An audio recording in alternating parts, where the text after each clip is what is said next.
날마다 행복한 묵상 2023년 5번째 주, 오늘은 고린도전서 6장 1절에서 11절까지의 말씀입니다. 소송에 대하여입니다. 1절입니다. 너희 중에 누가 다른 이와 더불어 다툼이 있는데 구태여 불의한 자들 앞에서 고발하라고 성도 앞에서 하지 아니하느냐. 성도가 세상을 판단할 것을 너희가 알지 못하느냐. 세상도 너에게 판단을 받겠거든 지극히 작은 일 판단하기를 감당하지 못하겠느냐.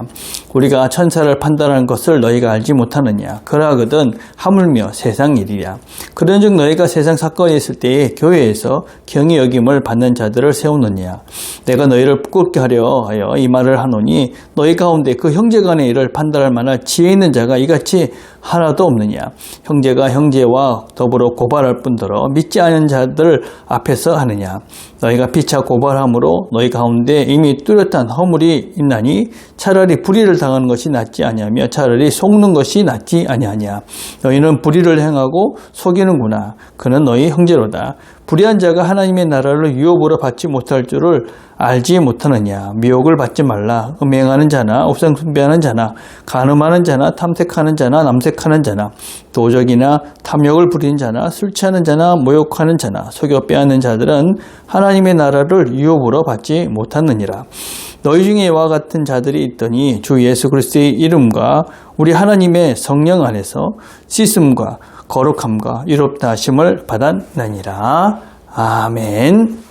묵상 질문 1번입니다. 같은 공동체 안에서 일어난 문제에 대하여 고린도 교인들은 어떻게 해결했습니까? 그리고 바울은 어떻게 하라고 권하고 있습니까?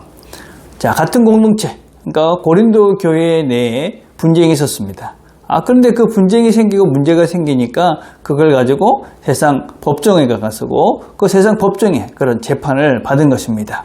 그것에 대해서 바울이 지금 아주 강력하게 질책을 하고 있는 것이죠. 왜 그것이 잘못됐느냐? 그것은 이미 너희들이 스스로가 뭔가를 해결할 수 있는 능력, 그것을 상실했다. 그것뿐만 아니라 사실은 우리 그리스도인들, 하나님을 믿는 사람들의 법은 세상의 법과는 차원이 다른 것들을 우리가 따르고 있는 것입니다. 물론 그렇다고 해서 우리가 세상의 법을 따르지 않는다, 그런 것이 아니죠. 그 이상의 법인 것이죠. 그래서 하나님의 법, 교회의 법, 이것이 우리는 더 세상의 어떤 법보다 우선한다. 이게 우리 신앙인들의 기본적인 믿음인데, 이미 세상 법정으로 가가지고 판단을 받는다는 것은 우리 스스로의 그런 능력, 우리 스스로의 힘, 우리 스스로의 권위를 부정한 것이 되고 많은 것이죠. 그렇기 때문에 바울은 지금 강력히 그들을 향해서 그렇게 하면 안 된다, 이런 얘기를 지금 하고 있는 것입니다. 그러면서 바울은 그들에게 질책을 하는 것이죠. 너희 안에 이런 문제를 스스로 해결할 만한 지혜로운 자가 그렇게 하나도 없느냐. 그렇게 지금 이 고린도 교인들을 질책하고 있습니다. 자, 2번입니다. 하나님 나라를 유업으로 받지 못하는 자들은 어떤 사람들입니까? 어느 성경에는 하나님 나라, 이런 사람들은 하나님 나라를 유업을 받지 못한다. 이게 불의한 자들입니다. 이런 불의한 자들은 하나님 나라를 유업으로 받지 못한다. 근데 지금 바울이 지금 이 이야기는 비유로 말하고 있는 것이죠. 어떤 면에서는 형제를 고소해가지고, 그런 세상 법정으로 가가지고 세상 법정에서 이긴 자. 근데 그런 사람들이 왜 그렇게 했느냐? 어떤 면에서는 자기 안에 있는 탐욕, 욕심, 그런 것들을 위해서 한 것이 아니냐? 그러니까 실제로 세상 법정에 가서 이겼다 할지라도 그것은 진짜는 패배한 것이다. 그건 이긴 것이 아니다. 그것은 하나님을 모르는 자들, 불의한 자들이 하는 행동과 별 차이가 없는, 하나님 나라를 유업으로 받지 못할 그런 행동을 한 것과 똑같은 것이다. 그렇게 지금 바울은 지책을 하는 것입니다. 그래서 그렇게 하느니 그냥 너희들이 손해를 봐라. 너희들이 속임을 당하라. 그냥 불의한 일을 당해라. 그렇게 지금 바울은 권고하고 있는 것입니다. 자, 한 번입니다. 고린도 교인들이 그리스도인이 된 이후 어떻게 바뀌어진 것입니까? 그렇게 바뀐 이유가 무엇입니까?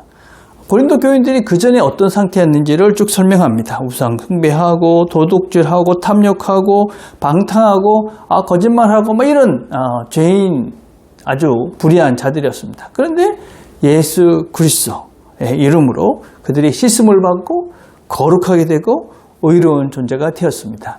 예수님 때문에 그들이 새로운 존재가 되었다 하는 것입니다.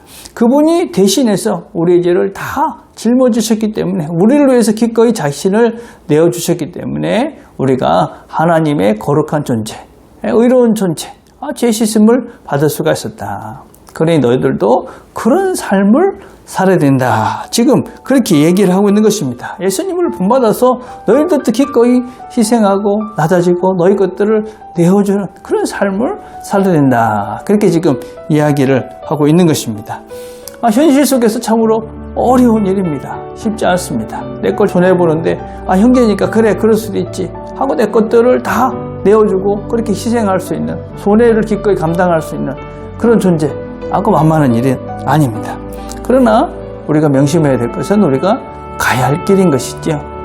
기꺼이 하나님께서 우리가 함께 이 길을 가라고 한 그런 지체들, 형제들, 그런 사람들에게 기꺼이 내 것들을 나누면서 기꺼이 우리 자신들을 희생하면서 그렇게 주님께서 가라 하시는, 주님께서 이끄시는 그 길을 가려고 또 애를 쓰고 힘을 써야 하는 것이죠. 물론 여러분 너무 아직까지 우리가 그만큼 안 되는데 과하게 할 필요는 없습니다. 그렇지만 우리가 가야 할 방향이 어디다 하는 것들을 우리가 기억하고 그 길을 가는 것이 대단히 중요합니다. 그래서 오늘도 하나님께서 우리에게 새날을 주셨는데 우리가 이런 힘든 길이지만 하나님 기꺼이 갈 수 있도록 도와주십시오. 그렇게 기도하시면서 우리가 하나님께서 원하시는 하나님의 말씀의 권위, 그 말씀들을 먼저 순종하면서 이 걸음을 걸어가는 저와 여러분이 되시기를 간절히 바라겠습니다.